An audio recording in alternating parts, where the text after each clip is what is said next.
Hola, bienvenidos a MedPrime. Hoy vamos a hablar del tejido sanguíneo. ¿Cuáles son los objetivos de esta clase? Conocer la técnica histológica para realizar un frotis sanguíneo. Conocer la composición del tejido sanguíneo. Reconocer en el preparado los elementos formes del tejido sanguíneo y sus respectivas funciones. Describir morfológicamente a los elementos formes.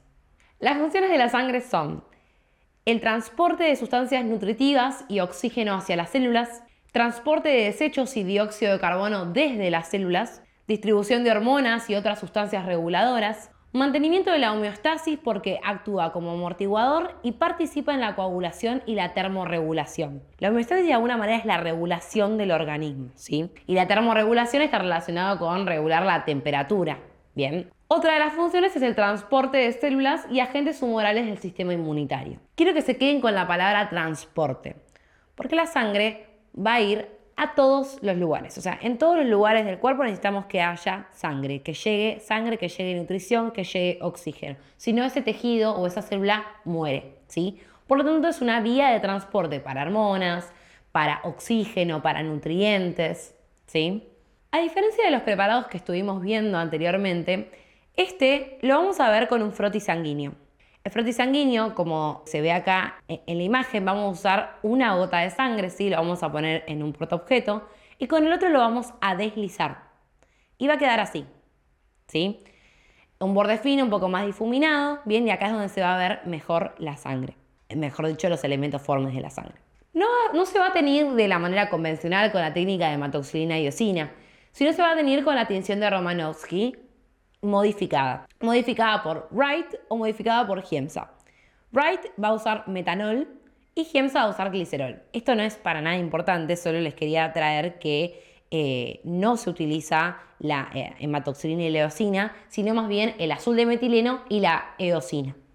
Entonces vamos a encontrar que en rosa, ¿sí? En acidófilo, se va a ver el citoplasma y los gránulos eosinófilos, y en azul, que a veces sin querer nosotros decimos que es basófilo porque, bueno, se ve violeta, pero no es técnicamente hematoxilina, sino que es azul de metileno, se van a ver los núcleos y los gránulos azurófilos, o también llamados gránulos primarios de las células. Acá tenemos un frotis sanguíneo, a este aumento no se ve nada, pero bueno, es la verdad que así se ve en realidad generalmente. Este es un acercamiento de esto, y acá tenemos como puntitos de color acidófilo o más rojos, ¿sí?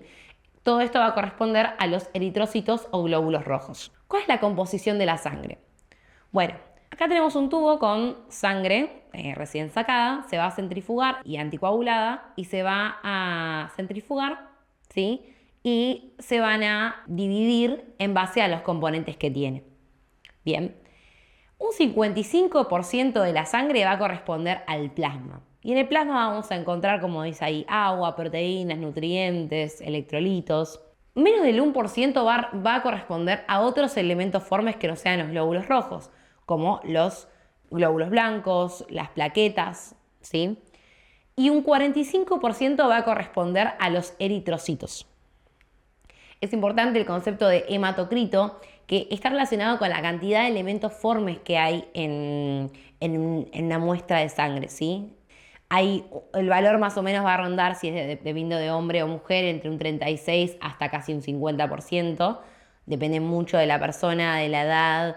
En los pediátricos no es lo mismo. Pero bueno, para que tengan una idea de lo que es un hematocrito, y es bastante importante porque nos da mucha información acerca de la salud del paciente a la hora de pedir un hemograma. Acá tenemos otro preparado, bien, acá se ve mucho más cerca que el otro, ¿sí? Con mucho más aumento. Estos van a corresponder a los glóbulos rojos. Acá tenemos un esquema, este es un vaso, ¿sí? Acá tenemos los glóbulos rojos. Y estos serían los glóbulos blancos. Ven que se ven bastante diferentes en comparación al resto. Ahora vamos a ir hablando de cada elemento forme. Empecemos con los glóbulos rojos. Los glóbulos rojos, también llamados eritrocitos o también llamados hematíes, van a tener una morfología bastante particular, que van a ser discos bicóncavos sin núcleo. Por eso es que hablamos de elemento forme cuando hablamos de la sangre. No hablamos de células de la sangre, sino que hablamos de elemento forme. Porque hay gente que dice que, histólogos dicen que por no tener núcleo no se lo tiene que considerar una célula. Pero bueno, por eso decimos elementos formes. Estos discos bicóncavos van a tener hemoglobina en su interior, que es una proteína que se especializa en transportar oxígeno y dióxido de carbono. Es decir, el eritrocito que se encuentra en los vasos sanguíneos va a pasar por pulmones, en los pulmones van a cargarse de oxígeno, ¿sí? Y después toda esa sangre va a ir al resto del cuerpo para llevar este oxígeno a las distintas células. Y las células le van a dar al eritrocito dióxido de carbono, porque de alguna manera es un desecho, ¿sí? Es para eliminarlo, ¿bien? Entonces el eritrocito vuelve a hacer toda la vuelta, va a los pulmones y libera el dióxido de carbono. La vida media de los glóbulos rojos es de 120 días, ¿sí? Esto es importante porque se vuelven a regenerar, ¿sí? A través de la médula ósea, que es un tema de la próxima clase. Y algo que me estoy olvidando que es muy importante es el diámetro que tienen estos eritrocitos, entre 7 a 8 micrones. ¿Y por qué es importante eso? Yo no quiero que sepan el dato duro, sino que en la histología los eritrocitos mantienen un tamaño siempre en casi todos los preparados tienen el mismo tamaño, ronda por lo mismo, entonces se usa de una manera como un rango para comparar, ¿no? Para comparar, por ejemplo, con otras células o elementos formes de la sangre. Acá tenemos un caso clínico de anemia ferropénica. Una mujer de 30 años, vegana desde hace 5 años, acude a la consulta por cansancio generalizado, dificultad para concentrarse y palpitaciones ocasionales de hace varios meses. Refiere menstruaciones abundantes, pero no presenta fiebre ni pérdida de peso. En el examen físico se observa palidez en mucosas y piel. Su dieta es predominantemente rica en hidratos de carbono, pasta, arroz, pan y pobre en legumbres, semillas y vegetales de hoja verde. El médico solicitó un hemograma y un frotis de sangre periférica. En el frotis sanguíneo, ¿cómo esperaría que se vean los glóbulos rojos en el caso de una anemia ferropénica en una paciente vegana con una dieta baja en hierro? Bueno, la anemia ferropénica es una patología que va a estar dada por un déficit de hierro. El hierro es muy importante para la formación de la hemoglobina, que la hemoglobina, si ustedes recuerdan, es la proteína que va a transportar al oxígeno y al dióxido de carbono. Entonces, estos glóbulos rojos van a estar más chiquitos y menos pigmentados por la poca cantidad de hemoglobina que tienen. Si ustedes comparan con el preparado anterior, acá vemos que están casi sin pigmentos, ¿sí? Significa que están hipocromáticos. Entonces, esta es una anemia microcítica hipocrómica. Bien. No es algo que tengan que saber, no es algo que tengan que saber para la materia histología, pero bueno, es para que ustedes entiendan por qué es tan importante este TP de sangre. Ahora vamos con los leucocitos, o también llamados los glóbulos blancos. Los glóbulos blancos van a ir de 4.000 a 11.000 milímetros cúbicos. Tenemos al neutrófilo, al linfocito, al monocito, al eosinófilo y al basófilo. Acá tenemos los porcentajes, ¿sí? La cantidad relativa de estos. Los neutrófilos van a ser los que en mayor cantidad estén, entre 48 a un 67%. Luego le siguen los linfocitos, luego los monocitos, los eosinófilos y por último los basófilos.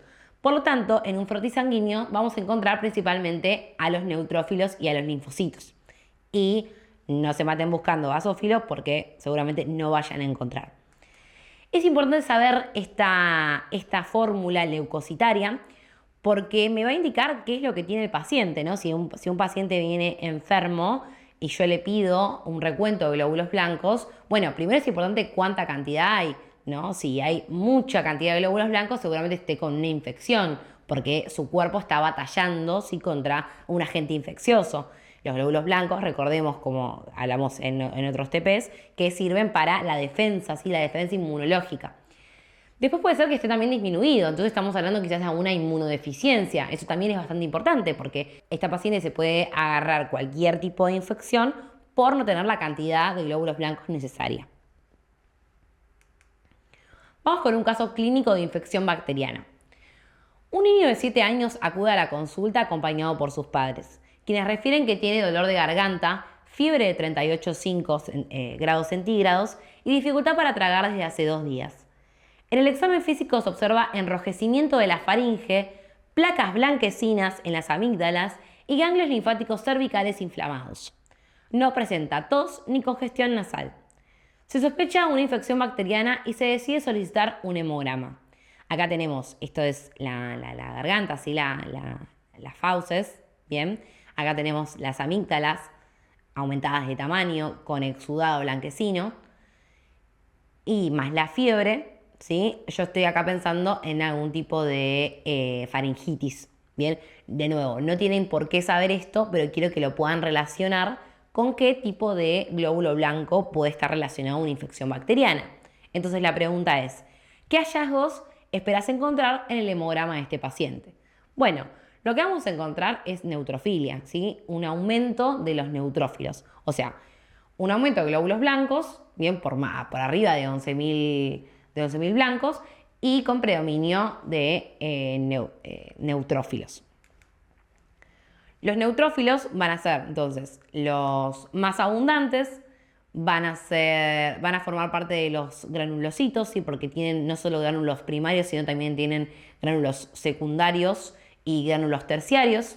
Después también son los que se encargan de estar al frente de la batalla contra infecciones bacterianas, por lo tanto, si hay una infección bacteriana, tengo que ver neutrofilia. La vida media es de 24 horas y son células que van a ser móviles, es decir, van a poder migrar al tejido conectivo de ser necesario, por ejemplo, en algún tipo de inflamación.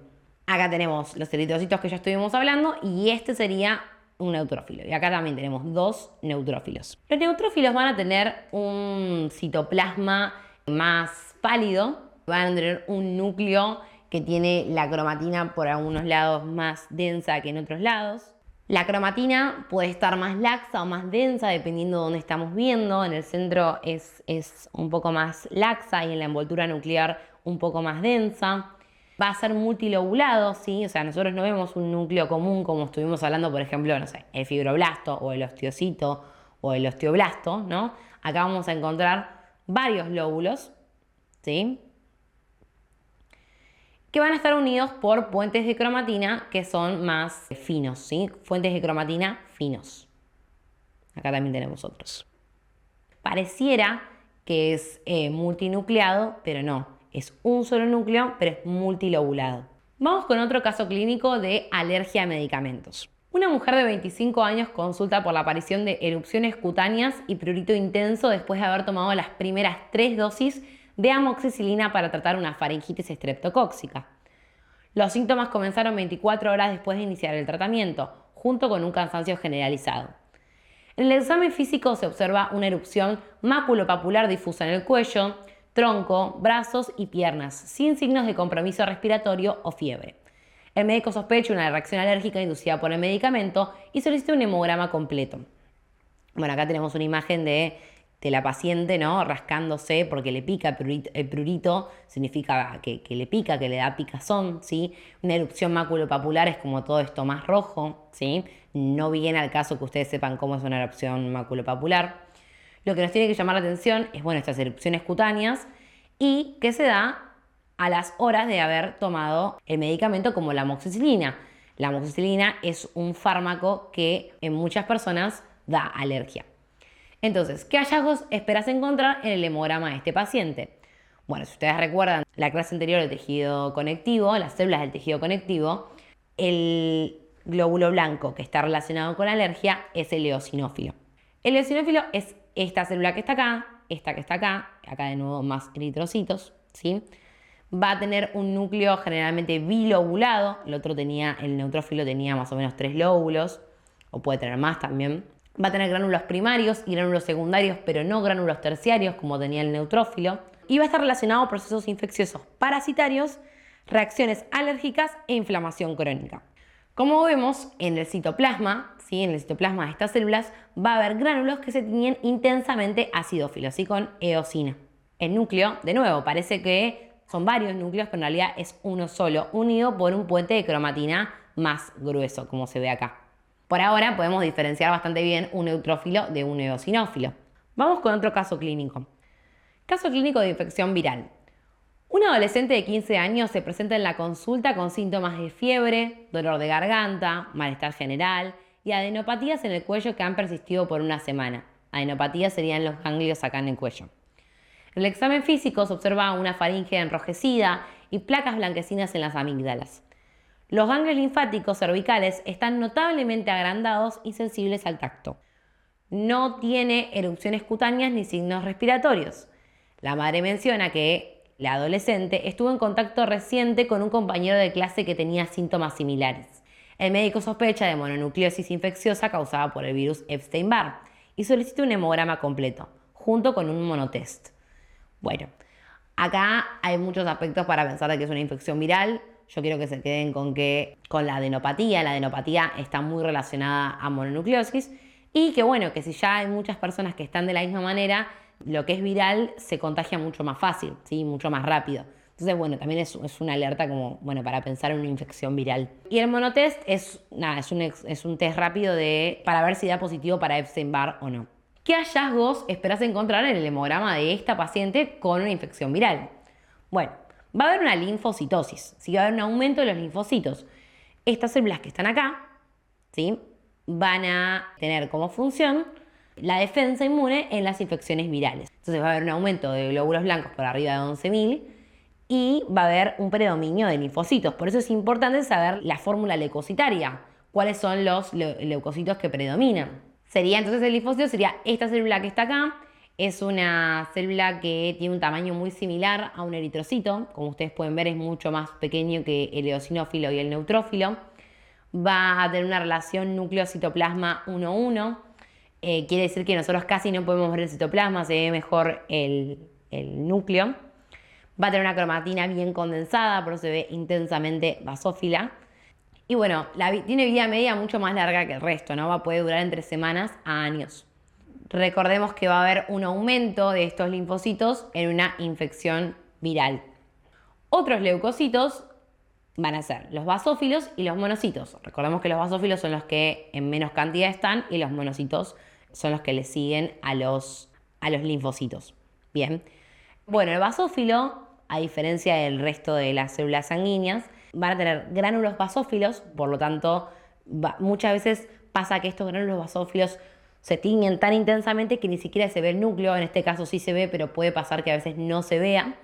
Van a relacionarse con los mastocitos. Si ustedes recuerdan de las células de tejido conectivo, es muy parecida a la función de reacciones de hipersensibilidad, de anafilaxia, así más bien alergia. Y la vida media es de entre 1 a 2 días. Acá también son granulocitos, por lo que van a tener gránulos primarios y secundarios. Después tenemos los monocitos, que son las células que tenemos los monocitos, ¿sí? Que son estas células, tienen un mayor tamaño, son uno de los más grandes, tienen una vida media entre 1 a 3 días y luego se transforman en macrófagos en los tejidos. Tienen una escotadura muy pronunciada, como se ve, ahí está como bilobulado de alguna manera, ¿sí? Y no va a tener gránulos secundarios. Todos recordemos que tienen gránulos azurófilos o primarios, pero no todos tienen secundarios. Y el único que tiene terciarios, los monocitos van a tener como función ser precursores del sistema fagocítico nuclear. Por eso es que después van a dar origen a los macrófagos o a las células dendríticas que se encargan de fagocitar, ya sea algún tipo de agente infeccioso como también detritos celulares. Por último, pero no menos importante, otro elemento forme que tenemos en la sangre son las plaquetas. Las plaquetas van a ser estas que están acá, las que están marcadas acá. Bien, son basófilas, generalmente están más agrupadas, ¿sí? Yo les podría traer una imagen que se vea mucho más cerca, pero la verdad que a la hora de usar el microscopio ustedes lo van a ver de esta manera, bien chiquitito, basófilo, ¿sí? Y van a ser fragmentos citoplasmáticos de los megacariocitos. Los megacariocitos son células que se encuentran en la médula ósea y lo que vamos a hablar en la próxima clase. Su principal función es formar coágulos de sangre, o sea, se unen todas las plaquetas y forman un coágulo de sangre. ¿Para cuándo necesito un coágulo de sangre? Por ejemplo, no sé, para cuando se rompe un vaso y para que no haya una hemorragia, se genera un coágulo. Nada, no hace falta que sepan mucho más acerca de ese proceso, lo van a ver más adelante, pero bueno, es importante que sepan la función. Y la vida media más o menos es de 10 días. ¿Cuáles son las conclusiones de esta clase? La sangre es un tejido conectivo especializado compuesto por elementos formes y plasma, que el plasma sería de alguna manera la matriz extracelular. Los eritrocitos transportan oxígeno hacia los tejidos y dióxido de carbono hacia los pulmones. Los leucocitos son células inmunitarias que confieren gránulos primarios.